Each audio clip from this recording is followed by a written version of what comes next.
मैं आया था यहाँ पर वीडियो के लिए, तो हमारी एक बहन जी जा रही थी यहाँ से, ये भी एक संस्था से जुड़ी हुई हैं। तो इन्होंने मेरे को आगे से स्टिकर देखा तो ये पढ़ने लगी, इनको दिख नहीं रहा था तो मैंने हाथ ऊपर कर दिया, मैं कहा लो बहन जी आराम से पढ़ दो ऐसे करके।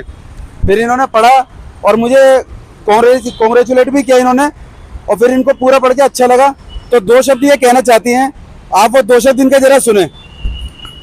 अच्छा लगा पढ़ने के बाद, सर से मिलने के बाद, लेकिन ऐसे जैसे अत्याचार है ना, मोदी जी हमारे हाथ जोड़ की रिक्वेस्ट है, उसे रोको, ठीक है ना। ऐसा घर वीरान करने से कोई फायदा नहीं है। जो हमारे पर अत्याचार कर रहा है उसके साथ आप भी करो, समझते हो ना। पता नहीं कैसे किसका टाइम कट रहा है, उसे भी लोग नहीं काटने दे रहे। हाँ। जैसे वहाँ जो मरे पहलगाम के अंदर, किसी के बच्चे छोटे हैं, किसी की शादी नहीं हुई है, किसी के माँ बाप बूढ़े हैं, किसी का कोई रोटी से परेशान, कोई पानी से परेशान, तो परेशानी और दुख तो सभी के साथ है।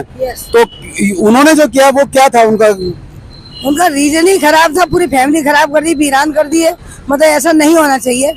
जो हमारे साथ गद्दारी करा उसके साथ अवश्य करो, हमारा तो यही कहना है। भाई हम तो किसी को छेड़ते नहीं है भाई। हमारे जो पर्यटक भाई जो वहाँ पर गए हैं, दूसरे हमारे हिंदुस्तान के सभी प्रांतों से वहाँ पर गए हैं घूमने के लिए, तो जो वहाँ घूमने गए उनकी तो किसी से दुश्मनी नहीं है।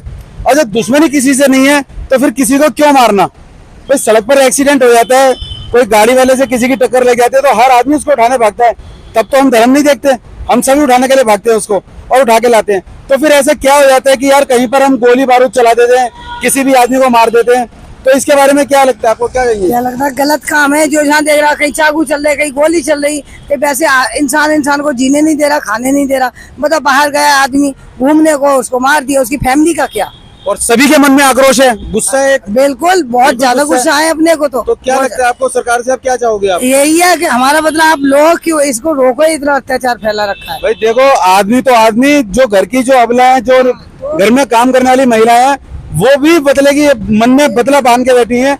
किसी भी तरीके से जैसे उन्होंने किया है हम भी वैसे ही उनको जवाब दें। तो मोदी जी आपसे हाथ जोड़ के विनती है, अब नहीं तो कब। और हाथ जोड़ने नहीं है, हाथ तोड़ने हैं।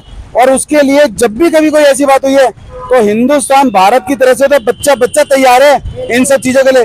क्योंकि 99 में जब कारगिल का हुआ था उस वक्त मेरे को पूरा होश था, लेकिन मैं छोटा था तो मेरी मम्मी ने मुझे जाने नहीं दिया था। अभी तो हम बिल्कुल तैयार हैं। और हर आदमी, मुझे लगता है कोई आदमी ऐसा नहीं है जो जाने के लिए तैयार ना हो। तो जब सब आपके साथ है तो फिर आप कदम बढ़ाओ और किसी भी तरीके से आगे चलो, इस लड़ाई को लड़ते रहो और एक निर्णय पे पहुंचना। जैसे असदुद्दीन ओवैसी ने कहा है ना कि इस बार घर में रुककर मारना नहीं है, बल्कि वहाँ बैठना है वहाँ। तो आप इसमें क्या कहोगे इस बारे में? इस बात से हम यही कहेंगे, जम के बैठना है। और उसको ऐसा क्यों हो रहा है, सामने वाला क्या है क्या नहीं, काम नाम वैसे नहीं, फिर भी अत्याचार मचा रहे हैं। जहाँ देखते लोग चाकू मार देते, गोली मार देते हैं। ये कैसा लग रहा है बेटा? ये सही लग रहा है। क्या कहोगे बेटा इसके बारे में? इसके लिए तो बहुत थैंक यू कहना चाहता हूँ आपको। और जो वहाँ हुआ उन्होंने क्या करा? ये सब गलत हो रहा है, ये आपस में लड़वा रहे हैं हम लोग को, हिंदू मुस्लिम आप, ये गलत हो रहा है भाई। लेकिन भाई समझ तो हम सबको ही है। आओ आप भी आओ। समझ तो हम सबको ही है कि क्या गलत है क्या सही है। तो आपसे मेरी विनती यही है कि इसका परिणाम जल्दी से जल्दी सबके सामने लाया जाए। एक हमारी बहन है उधर, वो देख रही है लेकिन आ नहीं रही है पास में, कोई बात नहीं। चलो ठीक है भैया, धन्यवाद बहुत बहुत।